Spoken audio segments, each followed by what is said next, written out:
Class 9th Hindi गुदली भाग 1। इसमें अध्याय हमारा पहला है कहानी का प्लॉट, जिसे लिखा है हिंदी साहित्य के एक महान लेखक शिव पूजन सहाय ने। ये कहानी आपको ले जाएगी एक ऐसे गांव में जहां गरीबी, सामाजिक बेड़ियां और टूटते सपनों की टीस साफ झलक रही है।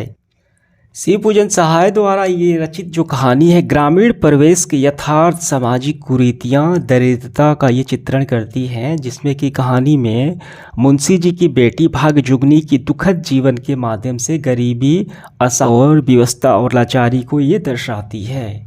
इस चैप्टर के सारे अभ्यास के प्रश्न हल करते हैं। देखिए, पहला सवाल हमारा है, लेखक ने ऐसा क्यों कहा है कि कहानी लिखने योग्य प्रतिभा भी मुझ में नहीं है, जबकि यह कहानी श्रेष्ठ कहानियों में से एक है। लेखक शिव पूजन सहाय ने यह क्यों कहा है कि ये जो कहानी की प्लॉट है, इसने लिखा है, इन्होंने ये कहते हैं कि कहानी लिखने की प्रतिभा मुझ में नहीं है, जबकि ये जो कहानी है, कहानी का प्लॉट, ये श्रेष्ठ कहानियों में से एक है। ऐसा क्यों कहा है, ये बताना है।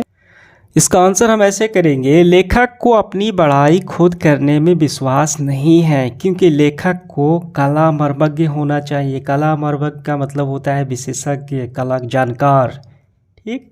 और यहाँ लेखक कलाविद भी अपने आप को, ये सामान्य सा जो कला को जानने वाला भी अपने आप को नहीं मानते। ये क्या दर्शाता है, ये लेखक की बड़प्पन को दर्शाता है। ये लेखक की आरंभिक रचना है, ठीक है। तो ये आपका आंसर हो गया कि वो अपनी बड़ाई खुद करना नहीं चाहते। यहाँ पे उनकी बड़प्पन को ये बयां करता है। इसका आंसर हो गया हमारा। अगला सवाल है दूसरा, लेखक ने भाग्यजुगनी नाम ही क्यों रखा। ये जो कहानी है, एक लड़की है जिसका नाम है देहाती, उसका नाम है भाग्यजुगनी। क्यों यही नाम रखा, ये बताना है। कहानी का प्लॉट मुंशी जी और इसकी बेटी भाग्यजुगनी की कहानी है। ये ग्रामीण परिवेश की कहानी, इसलिए इसका नाम भाग्यजुगनी रखा, ठीक है। देहात पर ये नाम जच जाए।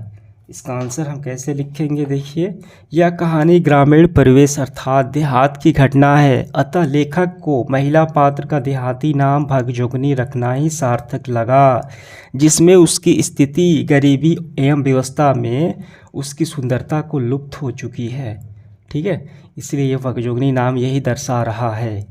सवाल तीसरा है, मुंशी जी के बड़े भाई क्या थे। इसका आंसर हम लिखेंगे, मुंशी के बड़े भाई पुलिस दरोगा थे। 4 नंबर देखिए, दरोगा जी की तरक्की रुकने का क्या वजह थी। देखिए, इसका आंसर हम यहाँ से करेंगे, दरोगा जी ने जो कुछ कमाया अपनी ज़िंदगी में ही फूंक तार डाला, यानी वो उड़ा दिए, सभी खर्च कर दिए, ठीक। उनके मरने के बाद सिर्फ एक घोड़ी बची थी, महज 7 रुपये की, कान काटती थी तुर्क घोड़ों की, कमबख्त बारूद की पुड़िया थी, यानी काफ़ी बेहतरीन घोड़ी थी। बड़े बड़े अंग्रेज अफसर उस पर दांत गड़ाए रहे थे, यानी उसको लेना चाहते थे, मगर दरोगा जी ने सबको निमुआ नोच चटा दिया, ठीक। इसी घोड़ी के बदौलत उनकी तरक्की रुक गई थी, यानी काफ़ी अच्छी घोड़ी थी, वो नहीं बेचना चाह रहे थे, सभी अंग्रेज अफसर उसको लेना चाह रहे थे, इसी कारण उसका तरक्की, यानी उनकी तरक्की रुक गई। ये आपका पूरा आंसर हो गया। 5वां सवाल देखिए क्या है, मुंशी जी अपने बड़े भाई से कैसे ऋण हुए। देखिए, ऋण का मतलब होता है कर्ज, यानी ऋण से मुक्त हो जाना, यहाँ पे देख पा रहे हैं।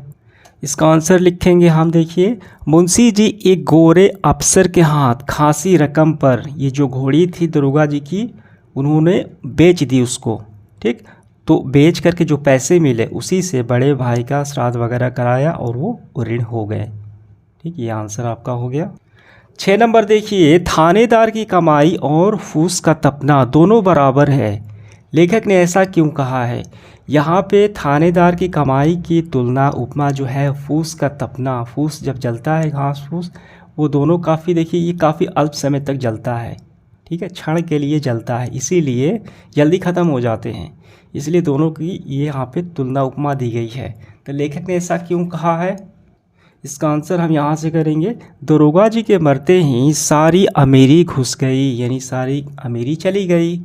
चिलम के साथ साथ चूल्हा चक्की भी ठंडी हो गई, जो जीभ एक बटोर के सुरवा सुड़कती थी, ठीक है, सुलगती थी, अब वो सरा सरा के मटर के सत्तू सर पोटने लगी।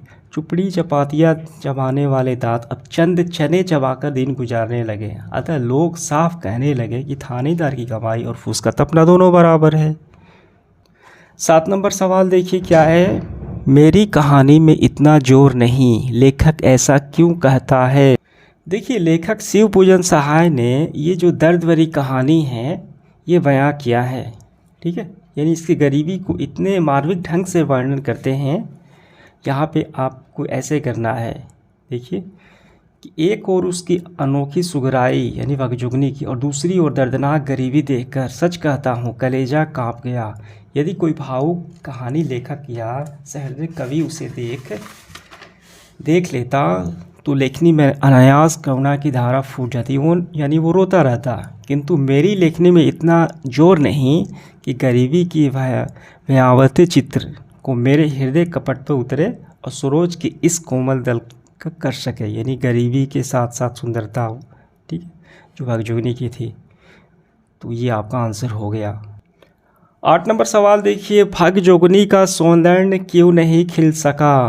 इसका आंसर हम यहाँ से करेंगे। भगजोगनी तो गरीब की चक्की में पिसी हुई थी, भला उसका सौंदर्य कब खिल सकता था। वह दाने दाने की तरसती रहती, एक बित्ते कपड़े के लिए मोहताज थी, सिर पर लगाने के लिए चुल्लू अलसी का तेल भी सपना हो गया था। महीने के एक दिन भी भरपेट जो खाने के लाड़े पल गए थे, ठीक है। भला हड्डियों के खंडहर में सौंदर्य देवता कैसे टिक पाती, इसका मुख्य कारण था गरीबी और व्यवस्था। 9 नंबर सवाल देखिए, मुंशी जी गल फांसी लगाकर क्यों मरना चाहते थे। देखिए यहाँ पे भूख से जब भगजुगनी खाना मांगती, ठीक है, तो उनको ऐसा लगता कि गल फांसी लगाकर ये मर जाऊं या कुएं में डूब जाऊं। इसका आंसर हम ऐसे लिखेंगे, देखिए भगजुगनी की दशा अर्थात भूख, दिन भर घर घर घूमकर शाम से जब खाने को नहीं मिलता तब भगजुगनी मुंशी से खाना मांगती, तब मुंशी को उनकी दशा देखकर गल फांसी लगाने की ख्याल आता। 10 नंबर सवाल है, भगजुगनी का दूसरा वर्तमान नवयुवक पति उसका ही सौतेला बेटा है। यह घटना समाज की किस बुराई की ओर संकेत करती है और क्यों। इसका आंसर लिखेंगे हम। भगजुगनी कहानी में उसका दूसरा पति उसका सौतेला बेटा होना समाज में व्याप्त भीषण गरीबी, विधवाओं का शोषण, अनैतिक परंपराओं, बेमेल विवाह की ओर संकेत करता है, जो समाज की मर्यादाओं को टूटने, मानवीय रिश्तों को पतन को ये दर्शाती है, ठीक है। दूसरा पति उसका सौतेला बेटा होना। 11 नंबर सवाल है, इस कहानी का सारांश अपने शब्दों में आपको लिखना है। मैं यहाँ पे लगा देता हूँ, वो आपको पूरा लिख लेना है। अगला हमारा देखिए 12 नंबर, आशय स्पष्ट करें। यहाँ पे जो पंक्तियाँ दी गई है इसका मतलब आपको बताना है। पहला है, जो जीव एक दिन बटेरों का सुरवा सुड़कती थी, अब वो सराह सराह कर मटर के सत्तू सर पोटने लगी। चुपड़ी चपातियाँ चबाने वाले दांत अब चंद चने चपाकर दिन गुजरने लगे। देखिए इसका आशय हम ऐसे स्पष्ट करेंगे।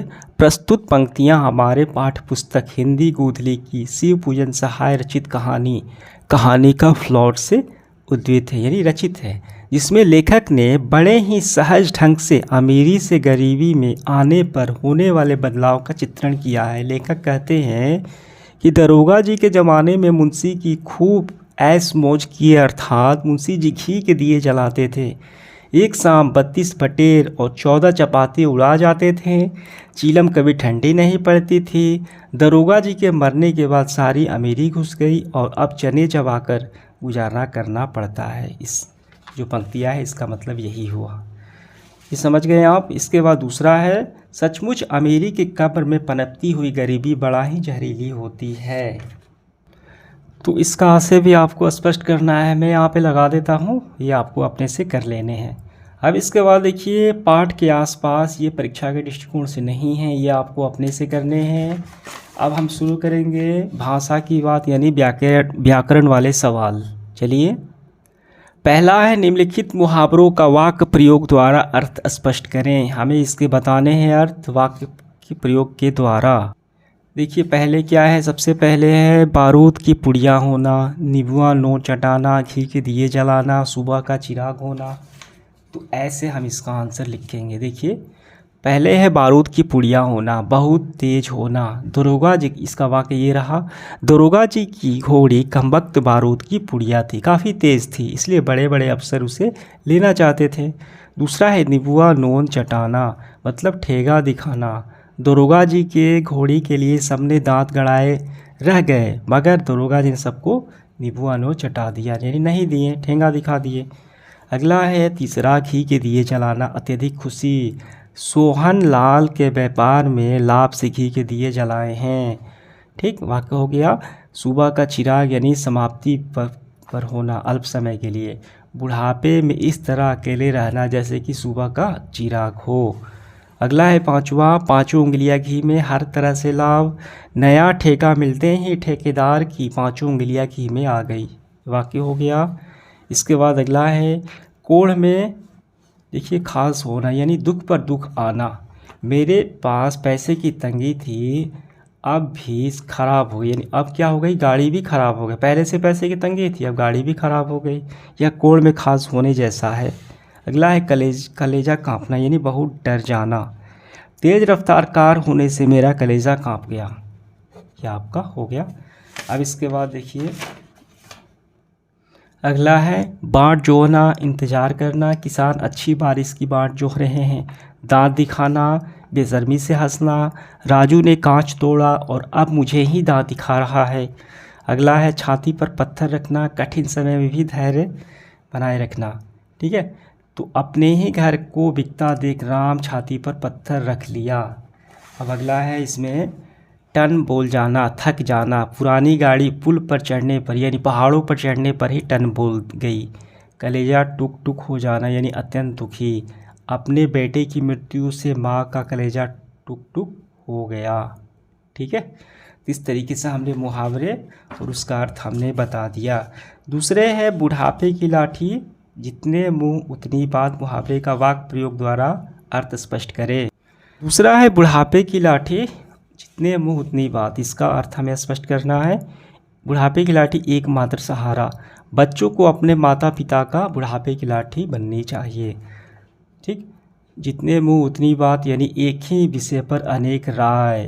धोनी के रिटायरमेंट से मीडिया में जितने में उतनी बात होने लगे, यानी लोग अपने अपने राय देने लगे। अब इसके बाद देखिए तीसरा और चौथा। तीसरे में क्या है, उल्टे बताना है। चौथे में पर्यायवाची शब्द हमें बताने हैं। देखिए उल्टा क्या है, साधारण का असाधारण, अमीरी का गरीबी, कृत्रिम का मतलब बनावटी, मतलब प्रकृति हो गया। ठीक, प्रकृति। सुंदर का कुरूप, कर्कश का मधुर, संतोष का असंतोष। पर्यायवाची शब्द देखिए, घोड़ा का अश्व या तुरंग, चिड़िया का पंछी या विहंग, घर का सदन गृह या भवन, फूल का पुष्प सुमन, तीर का बाण या सर। ठीक है, तो इस तरीके से हमने ये कंप्लीट कर लिया सेशन। धन्यवाद।